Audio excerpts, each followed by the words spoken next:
તો મિત્રો અત્યારે દશામાના 10 દિવસ આવી ગયા છે અને સોશિયલ મીડિયાનો માહોલ જ્યાં મિત્રો વાત કરી તો આ જગ્યાએ જાવ તો ચમત્કાર જોવા મળશે, આ જગ્યાએ જાવ તો ચમત્કાર જોવા મળશે। ઘણા બધા વિડીયો ખોટા થંબનેલો બનાવીને મિત્રો વિડીયો ફેલાવી રહ્યા છે। મારી જે થંબનેલ મૂકી છે ને તમે ભાઈ જોઈને ભાઈ તરત જ જોવા આવી ગયા છો। શું કામ જોવા આવ્યા? થંબનેલ ભાઈ ક્લિકબેટ હતી અને એ થંબનેલ હાલના ટાઈમમાં મેં એ માટે જ લગાવી છે કે તમે ભાઈ બીજા વિડીયો ન જોવા જાઓ અને ખોટા વિડીયો અપલોડ કરીને ભાઈ યુટ્યુબનો માહોલ એકદમ બગાડી રહ્યા છે।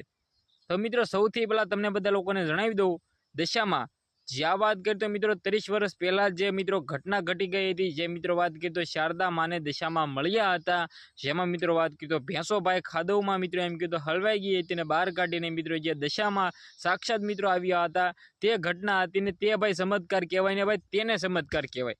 પરંતુ મિત્રો અત્યારે તો ભાઈ ઘરે મિત્રો ધૂણે છે, ઓતર આવે છે, તો ભાઈ બિલકુલ ખોટું છે।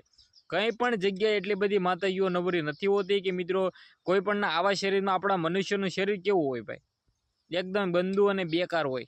એ શરીરમાં દશામાં સાક્ષાત આવે એ તો ભાઈ કોઈ દિવસ બને જ નહીં। તો મિત્રો વિડીયો વિશે તમારે શું કેવું છે? આપણી ચેનલમાં ઓલરેડી આવા નવા વિડીયો આવવાનો છે તો જલ્દીથી બસ સબસ્ક્રાઈબ કરી લો, વિડીયોને શેર કરવાનું ભૂલતા નહીં। આજના વિડીયોમાંથી આટલી જ માહિતી, આપણે એક નવો વિડીયો મળી ત્યાં સુધી જય હિન્દ જય ભારત।